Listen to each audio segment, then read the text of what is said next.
Welcome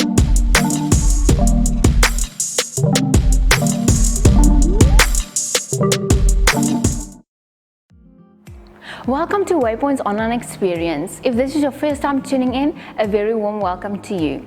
If you haven't yet heard, our time of exclusively gathering online is coming to an end as we are getting our Sunday experiences ready to gather together again.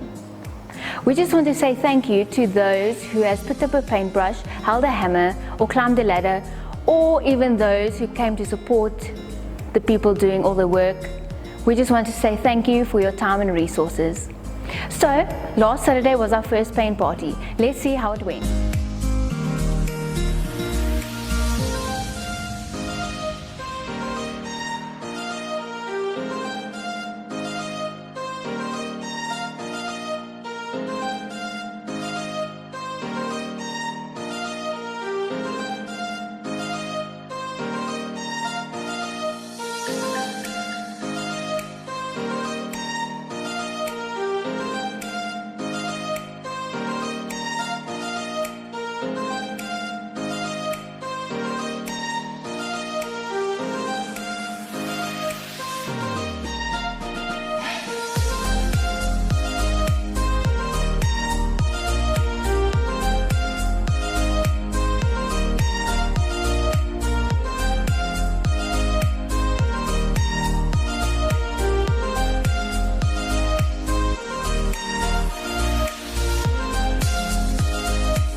By paint party, waar die meester paint hierso, en alles is gepaint.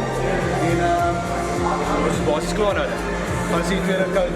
Waar dan hier? Ja, na kerk. Ja, na kerk.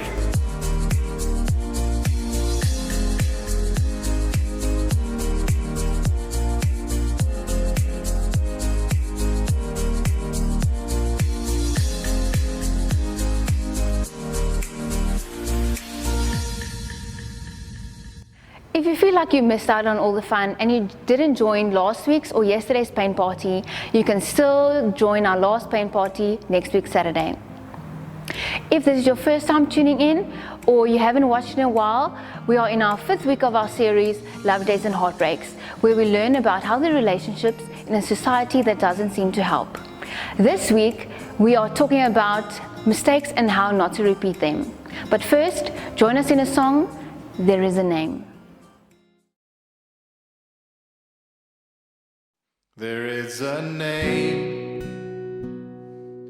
who reigns without contention, whose power can't be questioned or contained. With humble fame, he rules the earth and heavens. His glory knows no measure or refrain, and it's bursting past the borderlines of space. Jesus, enthroned upon the praises of our hearts.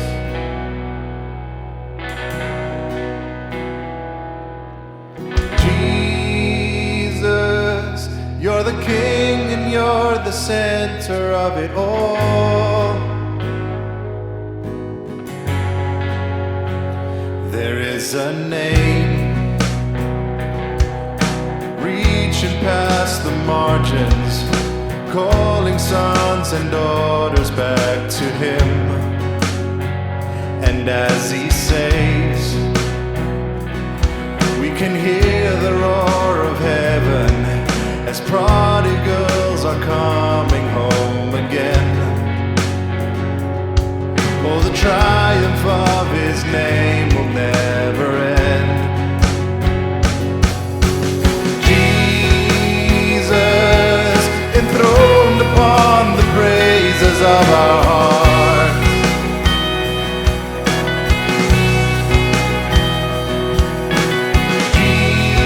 Jesus, you're the King and you're the center of it all.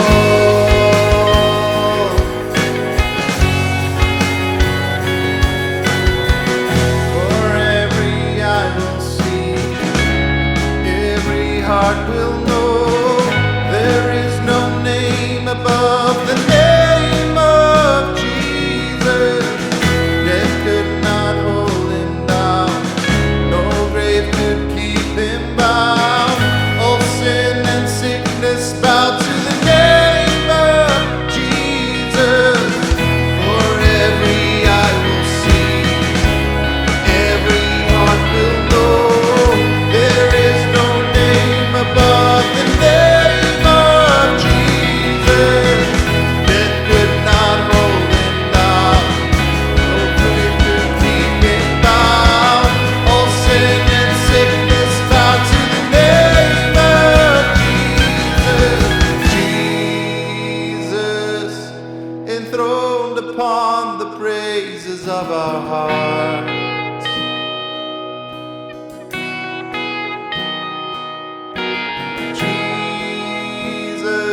You're the king and you're the center of it all.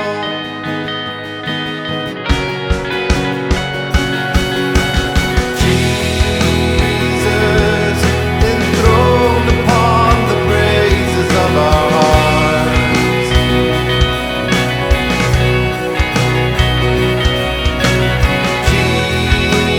Jesus, you're the king and you're the center of it all.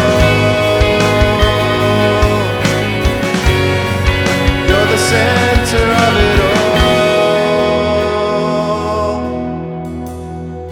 You're the center of it all.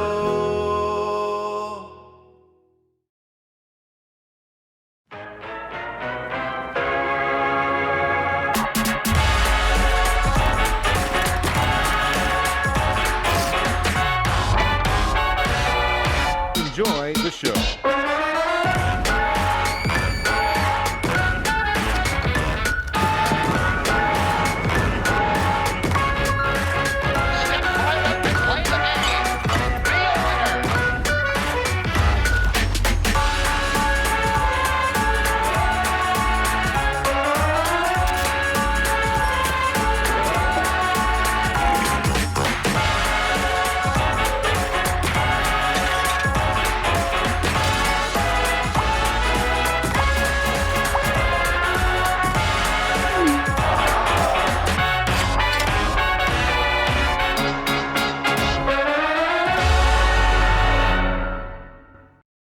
So today we are in part 5 of our series, Love Dates and Heartbreaks.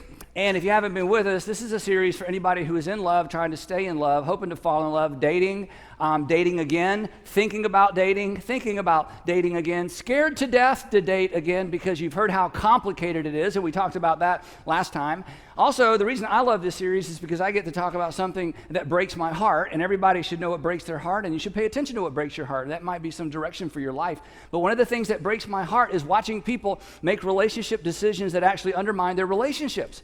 Either their relationship they're in now, or a relationship they don't know about in the future that they're undermining before they even get there because of decisions that they've made. So far in the series, we've talked about the 2 myths. We talked about the right person myth, that if once you meet the right person, everything will be all right, including you. Wrong, it's a myth. We talked about the promise myth, that a promise actually replaces the need for preparation, that you have to prepare for work, you have to prepare academically, you have to prepare financially, you have to prepare in every area of life, but when it comes to relationships, you don't have to prepare. You just need a promise and a party, right? I do, have the party, we're good to go. But that's, of course, a myth. Then we looked at Jesus' New Testament, new brand command, this new covenant command that he gave for everybody that would choose to be his followers, where he redefined love for us. And he said this is the kind of love that I want your lives to exemplify. My command is this: love each other, not as you've been loved, not even as you want to be loved. You are to love as I have loved you, and if that's all we had, that's all we need. Because not too long after he made this statement, he laid down his life, not just for his friends, for his enemies, for the whole world. And when he came back to life, his followers got it, and it's like, wow, this is a whole new thing. This isn't do unto others as you would have others do unto you. This is even better than that. We are to love other people the way that God, through Christ, has loved us. It's a whole nother kind of love. And when 2 people in a relationship embrace that brand of love, amazing things happen. But the Apostle Paul came along and said, you know what, I'm not sure it's enough, so let me tease that out. And he gave us the fine print. And we talked about the fine print, and I want you to get it right this time, the fine print that will make you fine. That's right, the fine print that will make you fine. And then last time we were together, we talked about dating. And we said it's complicated. And I gave you my 5 rules for dating. And if you weren't here, you need to hear the 5 rules for dating. But disclaimer, I made them up. Okay, no scientists, no scientific, nothing scientific, no research. I just made them up. So that's love. And then we talked about dates. And we're going to talk about dating a little bit more today. But next week, we're going to come back and we're going to talk about heartbreaks. So if you are in a season of heartbreak, or if you are beginning to realize that your relational dreams aren't going to come true, if it's dawning on you that your dreams for a relationship can't come true, that I don't want you to miss as we wrap up this series next week. But I'll tell you more importantly, all of us probably know someone who's in the middle of a difficult relational transition. And I'm telling you, if you're their friend, do whatever you can to get them here next week or to have them watch online next week as we wrap up Love Dates and Heartbreaks. Today I want to continue talking about dating, however, and today we're going to talk about avoiding groundhog date. Avoiding groundhog date. And of course, a groundhog date means that last one was kind of like the one before, and this one's feeling like the one that came even before that. We're going to talk a little bit for a few minutes about how to break the relationship habits that are breaking you. How to break the relationship habits that are breaking you. How to break those relationship habits that cause you to feel like, hey, this is starting to feel like the last relationship. Or another way of saying it is how to date in a different direction. Because, as you've heard me say before, and you'll hear me say again, your direction, not your intention, determines your destination. Your direction, not your intention, determines your destination. And that's a principle that's pretty easy to embrace in most areas of life, but for whatever reason, we'll talk about a few in a few minutes, but for whatever reason, when it comes to relationships, we think that somehow we can continue moving in a direction and somehow it's going to result in a different destination. And when every relationship ends the same, at some point you have to realize, I think I'm moving in the wrong direction, because it's direction that determines destination, not intention. And when it comes to relationships, somehow we overestimate the power of our intentions. But direction determines destination. So we're going to talk about how to date in a different direction. The challenge, of course, is, as in any area of life, but maybe especially with relationships, it's difficult to change directions. And part of the problem is this. Part of the problem is we learn from our mistakes in the arenas or the areas of life that matter least. Now, I could talk a long time about this, but I'll just kind of leave this with you. You can talk about it over lunch or dinner because there's so much truth here. That we learn from our mistakes in the areas that matter least, and we repeat our mistakes in the areas that matter most, which is so strange. So you finally figured out Twitter, you finally figured out Instagram, you finally figured out social media, you made a whole bunch of mistakes. It's like, wait, so everybody can see this? Yes, Mom, everyone can see that, okay? So you figured that out. If you've ever tried to put in a hard drive and you blew one up or shorted one out. I mean, it's amazing. We learn from our mistakes in the areas that matter least, but we have a tendency to repeat our mistakes in the arenas of life that matter most, especially when it comes to relationships. Now, why is that? Well, I think there's several reasons. It's these myths that we've talked about, these relational myths that sort of in the background of our thinking. Anytime you have an unexamined assumption in any area of life, an unexamined assumption is a dangerous thing, because an unexamined assumption will inform your decisions and inform the way you think. But if you're not sure of it, or if you're not aware of the assumption that's driving your thinking, you can come up with all kinds of crazy conclusions about stuff. And when it comes to relationships, it's amazing the unexamined assumptions we carry into adulthood, oftentimes from childhood. So we've talked about some myths. There's the experience myth. The reason we, repeat our mistakes relationally is the experience myth. Experience will make me wiser. That's a myth. Experience will make you older. That's what experience does. Experience doesn't necessarily make you wiser. It makes you older. Experience does not guarantee that next time will be any different than the last time. Experience does not guarantee that next time is going to be any better than last time. Evaluated experience is what makes us better. And do you know what's so interesting? Again, in the areas of life that matter least, we evaluate our experience and we learn from our experience. Next time I do this, I'm going to do it differently. When it comes to relationships, we do not evaluate our experience, and I'll tell you why. Because instead of evaluating this way, we evaluate that way. Well, of course it didn't work out. He's an idiot. Well, of course it didn't work out. She's crazy. Well, of course it didn't work out. He's just like all the other guys. Well, of course it didn't work out. She's just, she wants a ring and she wants to know. No, of course it didn't work out. So instead of evaluating our relational experience, we just blame. And then there's the know better myth. This is huge. The know better myth is, since I know better, I'll do better. That's just not true. So years ago, my daughter, she was a senior in high school. She was spending time with some middle school girls and kind of talking to them and sort of helping them develop and talk about relationships. And she came home one afternoon after spending some time with these 8 middle school girls. And she said, "Dad, you know what I learned today?" I said, "What's that?" She said, kids, now she's only a senior in high school, kids, you kind of go with it. Kids think that once they know the difference between right and wrong, they're just automatically going to do what's right. And you know what else, Dad? Kids think that if you know the difference between right and wrong, you automatically have the ability to do the right thing. I said, it's not just kids. It's human beings. We think that if we know the difference between right and wrong, we will probably do what's right. And if we know the difference between right and wrong, we automatically have the self-control and we automatically have the discipline to do the right thing. But that's not true. So here's what happens. You know this.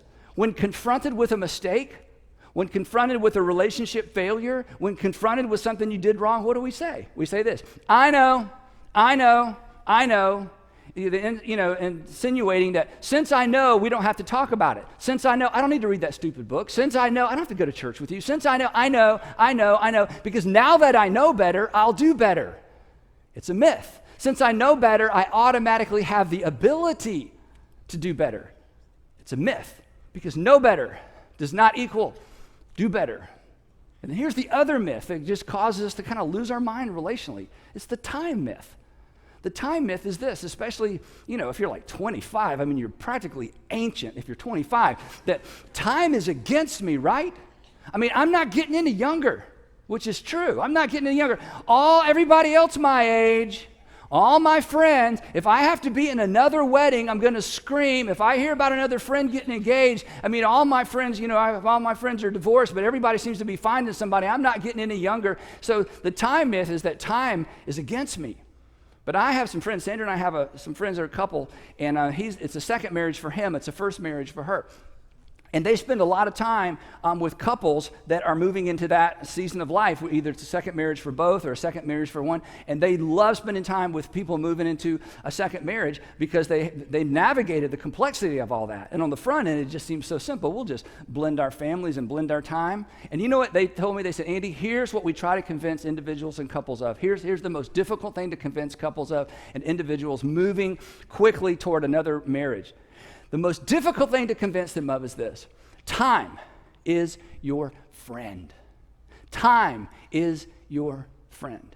If you want to date and you want to live and you want to romance in a different direction, you need a break. And time is actually your friend. You need a break to regain balance. You need a break to gain perspective, to gain clarity, to work on you.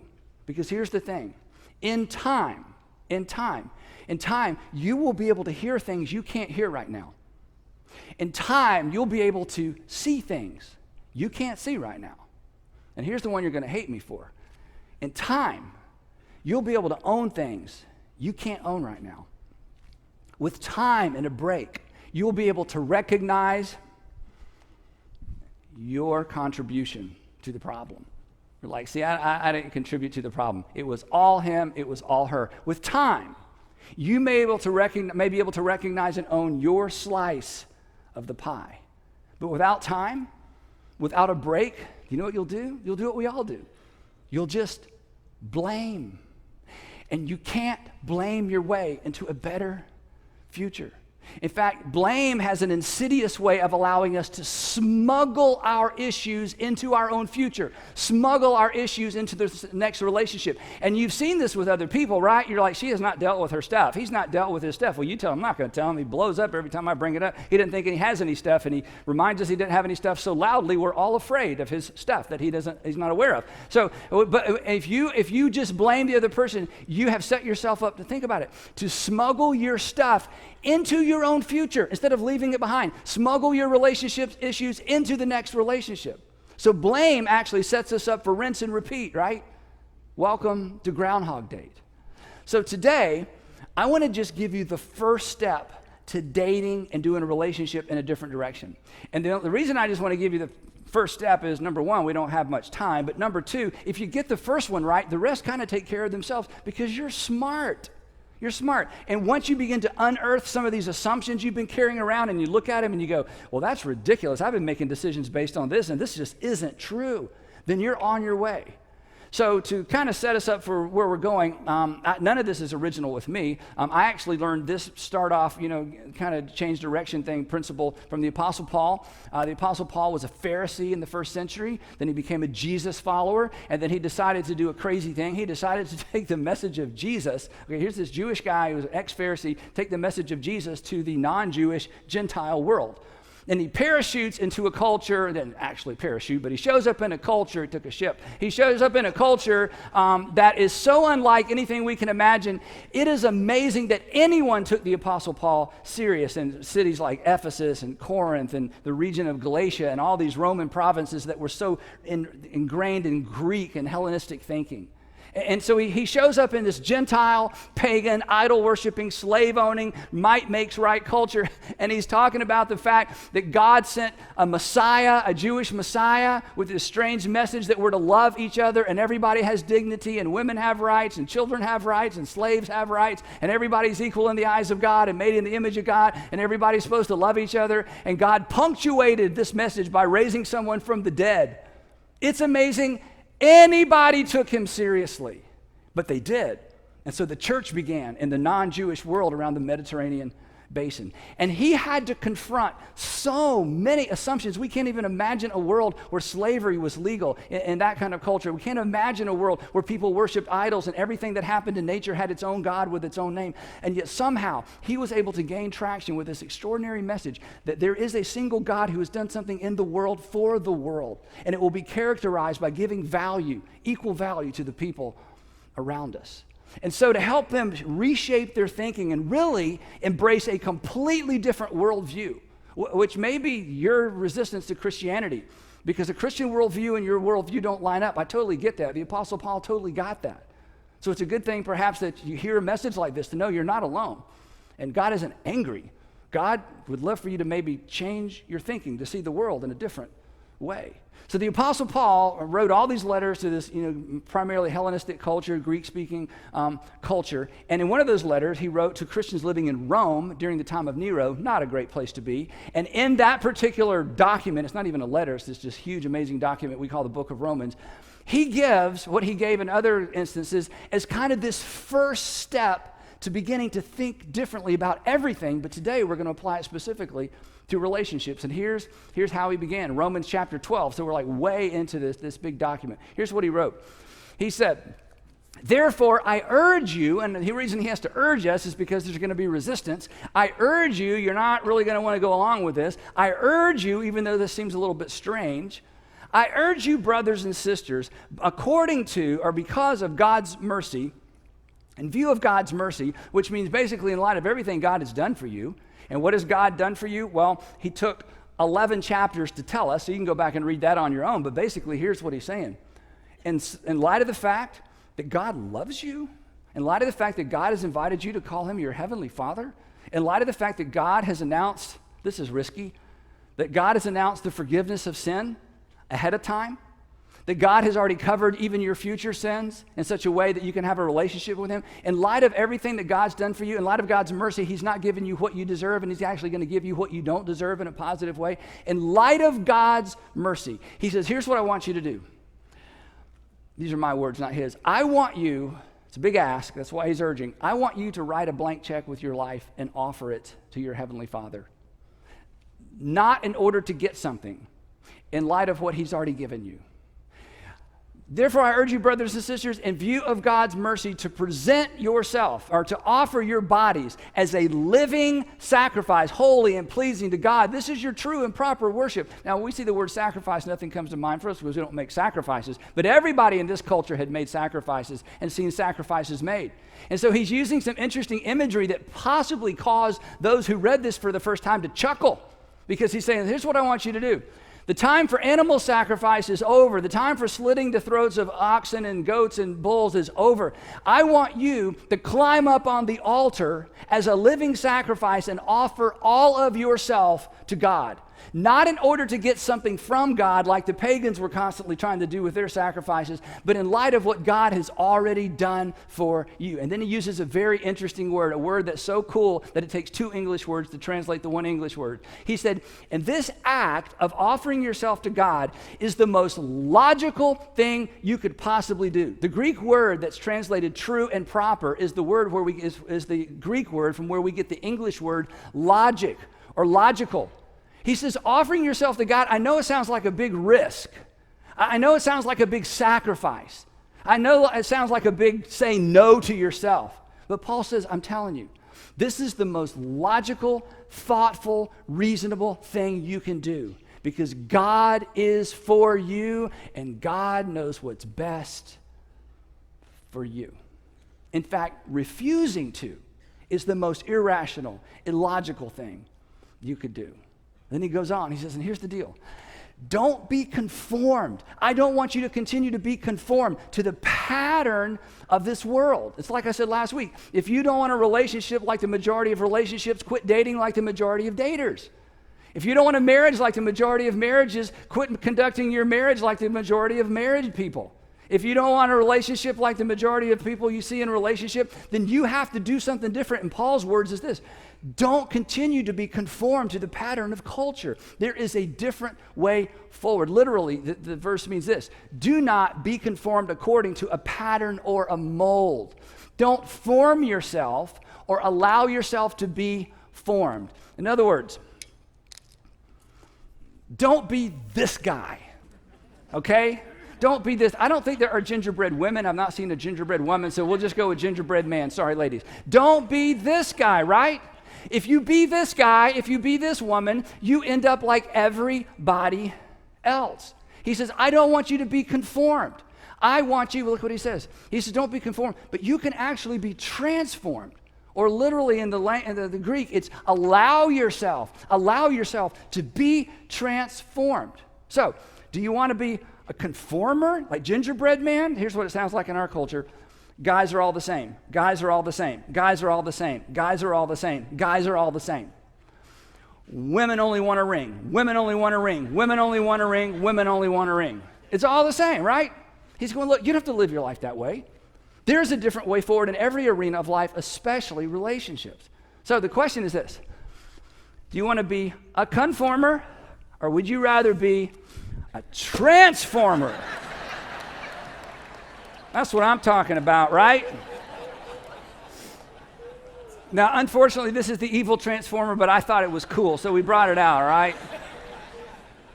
This just happens. This happens with no effort at all. You just wake up, and here's the thing. I know we all tell ourselves this. Well, I'm unique, and I'm unusual, and I got my own thing, and I got my own deal. Bad news, you don't.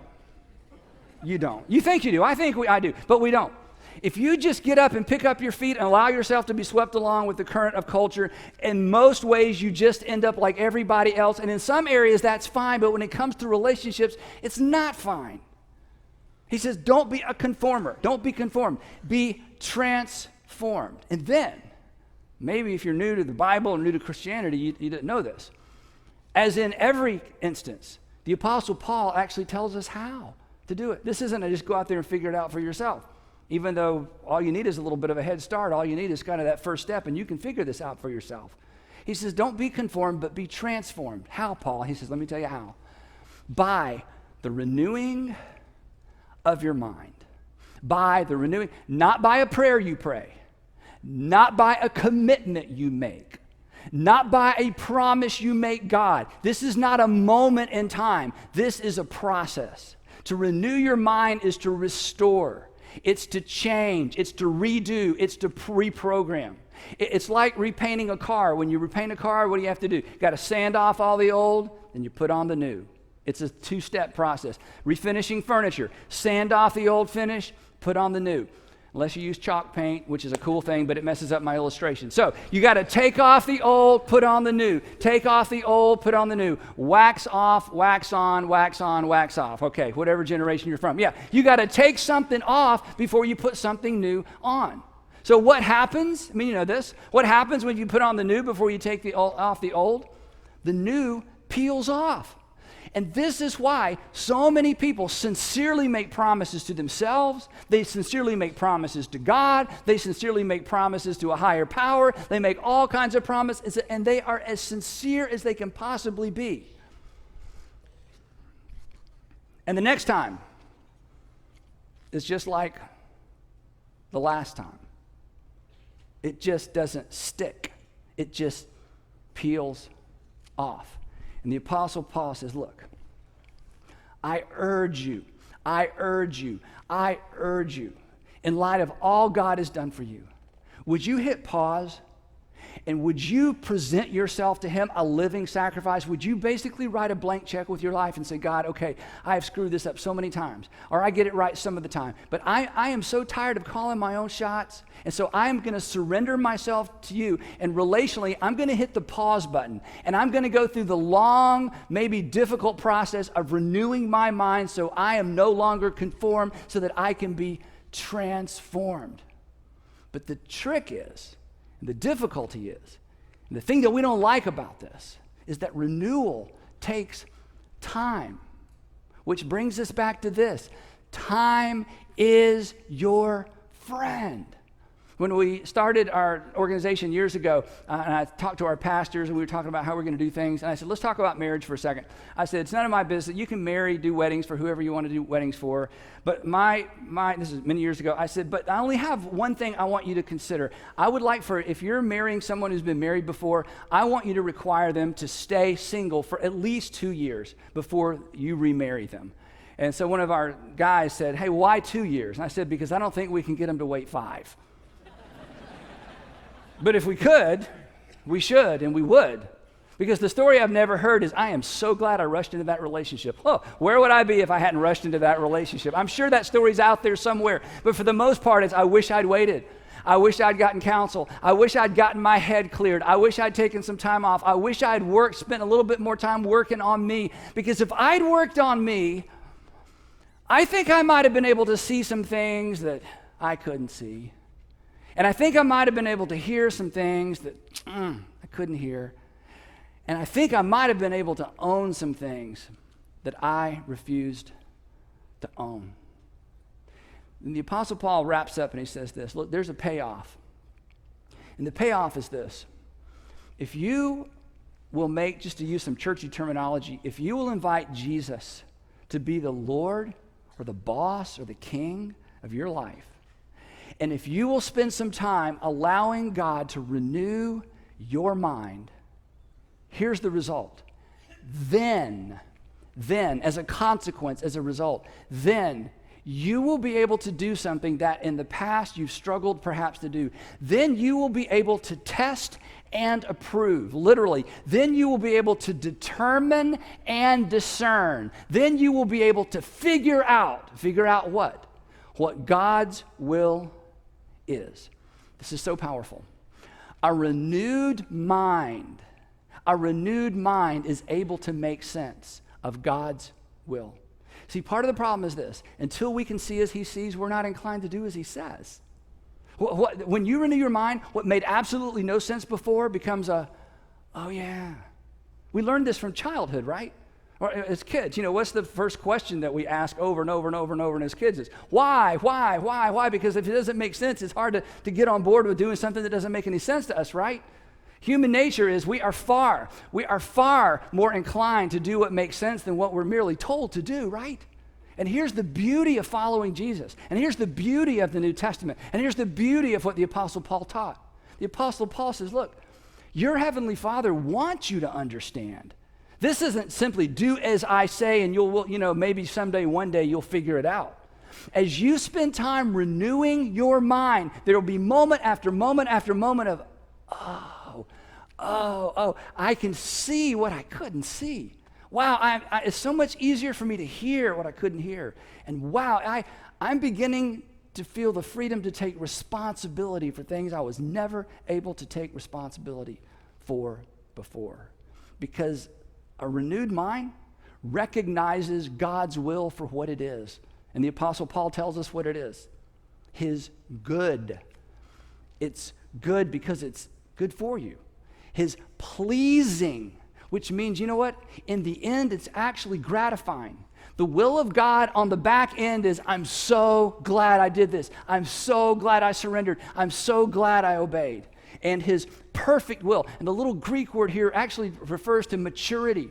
That over time, you will become more mature because you'll see in a way you've never seen before. You'll think in a way you've never thought before. Because as we've already learned, right? Regret and resolve, they're just not enough.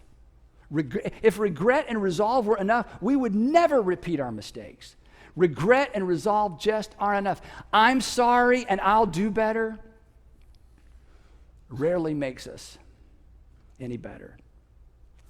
Because if you think the way you've always thought, come on, you're just going to do the way you've always done. You're just going to do what you've always done.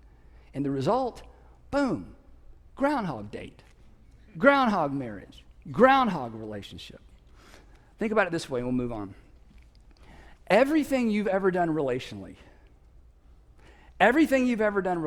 made perfect sense to you. You didn't do things that didn't make sense. Every time you called, you lied, you got in, you got out, you left, you moved in, you moved out, whatever it was, you told her this. Every decision you've made relationally, it made perfect sense to you. But if it doesn't work, if it's not working, maybe there's more. Maybe you need a break. Maybe you need to clear your head. Maybe you need to change the way you think. Maybe you need to renew your mind. Because a transformed mind results in a transformed life. And transformation takes time. And it takes focus.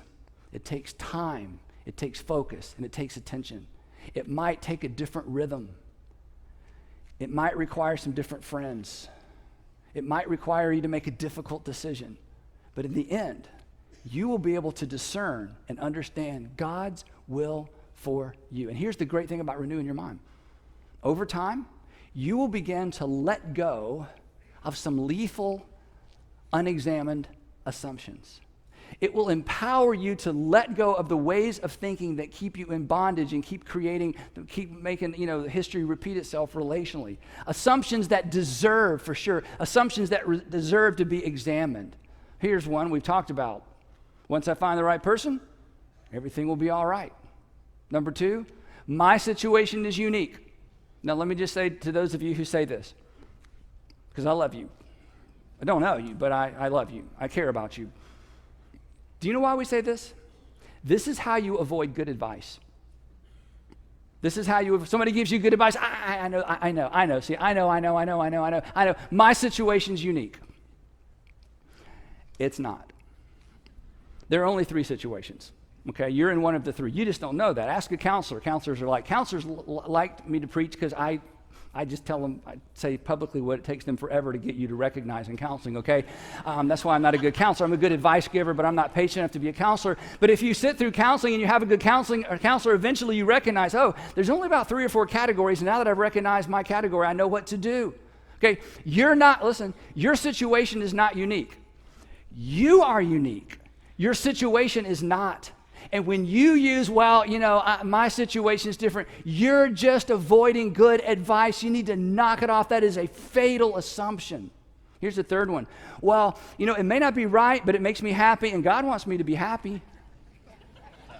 I've heard this 10,000 times, and I never know whether to hug the person or just throw up. I'm torn, and I understand. I sound like I'm being critical. I'm not. This is a heartbreaking statement. I've heard it so many times. Andy, I know what you're saying. But you know what? It makes me happy. Look, if it's not right, it's not going to turn out right. If it's not right, and besides that, Jesus actually gave us the happy formula. You want to be happy? Jesus actually told us, in fact, it's his most famous sermon, and he opens up with it. Happy are those who, and in part of his happy sermon, it's Matthew chapter 5, here's what he says. Happy are those, or blessed are those, who hunger and thirst for the right thing, because they will be full. Because here's what you've already learned. Chasing your appetite does not leave you full, does it? It leaves you empty and wanting more. Fulfilling an appetite only strengthens the appetite, and it leaves you empty and wanting more. And your Father in heaven who loves you, through his Son who paid for your sin, says, I want you to follow me. And I want us to chase down righteousness. And when you chase down righteousness, in the end, you will be full. So all of these fatal assumptions, all of this stuff that swirls around in the background, when you begin to renew your mind, you begin to identify these things and move on. Here's a 4th one. Sex will solve it. Sex will solve it, right? No, sex will complicate it. You know that. Sex doesn't make your life, it just complicates the relationships. It creates obligations. It creates expectations. And what's the third thing it creates? Children. That's exactly right. You got it. Babies. That's what sex will do. That's what it does. So that whole thing of, well, once we move in and once, now that's just a lethal assumption. And you've been through that over and over and over. So to borrow Paul's words, I want to urge you, plead with those of you who are dating. Plead with those of you who are in a transition relationally. Plead with you that are rushing in. Plead with those of you who are rushing out. In view of God's mercy, in light of all that God has done for you, the parts you know about, the parts that you still haven't even discovered, would you not just hit pause and just surrender, especially this area of your life, to Him? Surrender your body, for your body as a living sacrifice. This is your true and proper worship. This is the most reasonable thing you'll ever do. And come on, and don't keep being conformed. Quit being this guy and no longer be conformed to the pattern of this world, but be transformed by the renewing of your mind. And if you do, you will be able to recognize God's will for you. His perfect and perfecting, His pleasing because it's fulfilling, and His maturing will for you. And specifically, for those of you who are dating, and it's just round and round, and the last relationship ended up like the one before, and it just seems like as soon as I find the right person, you're just in that treadmill of relationship. Here's what I want you to do, and I've been challenging people to do this for years and years and years, over 10 years. Would you be willing to take a year off? Would you be willing to just stop? Would you be willing to, referring to what we talked about last time, would you be willing to get out of that sewage pool anyway that's just so gross and it's driving you crazy and it leaves you feeling so empty even though you're thinking, oh, I think this is the right one. I think I found the right one. Would you be willing to take a year off? Specifically, would you go out a year from today, whenever you're hearing this or watching this, would you go out a year from today and mark your calendar and say, for a year, I'm out. I'm getting out. And during that year, I'm going to read. And during that year, I'm going to start praying again. And during that year, I'm going to surround myself with some people who think differently about all of this. During that year, I'm going to go back to church. During that year, I'm going to sit close to the front and I'm going to take notes. During that year, I'm going to move out. During that year, I'm going to break up. During that year, I'm going to clear my mind, and I don't care who shows up. I am taking a year and renewing my mind because I don't want to spend another season of my life like this guy. If you don't want the next time to be like the last time, you have to do something different in the meantime. You have to renew your mind. You have to be transformed by the renewing of your mind. And if you take some time to renew your mind, you'll never, ever, ever regret it. But I have to warn you about one thing if you do this. 2 weeks after you make this decision, you're going to meet him. 2 weeks after you make this decision, well, there she is. Oh, that's just perfect. I'm 2 weeks in, and there she is. I wonder, hey, listen, can we talk? Okay, would you wait on me for about 50 weeks is all I need you to do. I just need you to wait on me basically a year, and when you see him and when you see her and when you're sure, I'm sure they're the one, you ignore them. You're not ready for them because you are being transformed by the renewing of your mind. You're becoming the person that the person you're looking for is looking for. If you don't want next time to be like the last time, do something different in the meantime. That's how you prepare to do relationships in a different direction. That's how you prepare to do marriage in a different direction. That's how you prepare to date in a different direction. That's how you prepare to avoid Groundhog Date. Now, I've got 3 questions for you. Love for you to talk about these in a safe place with safe people. These will be on all of our social media, or you can just take a quick picture of the screen. Here's the 3 questions. Number 1, have you been influenced by any of the lethal assumptions? And there they all are. Once I find the right person, it'll be all right. My situation's unique. It may not be right, but it makes me happy. Since I know better, I'll do better. Number 2, what's your initial reaction to the notion of time is your friend? Is that a positive thing, a negative thing? You have an argument for that? And number 3, what's your biggest reservation about taking a year off from dating if you're in this constant cycle and you need a break? What is your reaction? What's your pushback to that? And for those of you that are in small groups, for those of you who have friends you can talk about this stuff with, talk about it before next time. And then don't miss next week as we wrap up. We're going to talk about heartbreaks. And again, many of us have friends that are in the midst of those difficult relational transitions. Make sure you have them here, or make sure you invite them to watch online. Any questions? Good. Let me pray for us, and we'll take off. Father, thank you very much for preserving these ancient words that are so relevant today. It's like they were written today. Thank you for the Apostle Paul's courage to take this ridiculous message, it must have sounded so ridiculous, to men and women who needed it so desperately. And here we are today, learning from him. And would you give each of us the wisdom to know what to do with what we just heard? And Father, I know I didn't answer all the questions. There are a lot of gaps. Would you just gracefully help us figure out how to fill in the gaps? And Father, for the man or the woman who really needs a break, just give them the courage to take the break and do something in them that surprises even them. And we pray all of that in the matchless name of Jesus, who proved once and for all that God, our Father, can be trusted. Amen. Hey, thanks for being here. We'll see you next time. Have a great rest of your weekend. Many times we learn from mistakes in the areas that matter the least, but we repeat the mistakes in the areas that matter the most. How can we ensure that the next time won't be like the last time? We need to not be a conformer, but a transformer. Remember, if you don't want the next time to be like the last time, do something in the meantime. That's it for this Sunday. If you would like to get involved with what we are doing, you can go to our social media, website or app and tell us you want to get involved. That's it for this Sunday. Goodbye.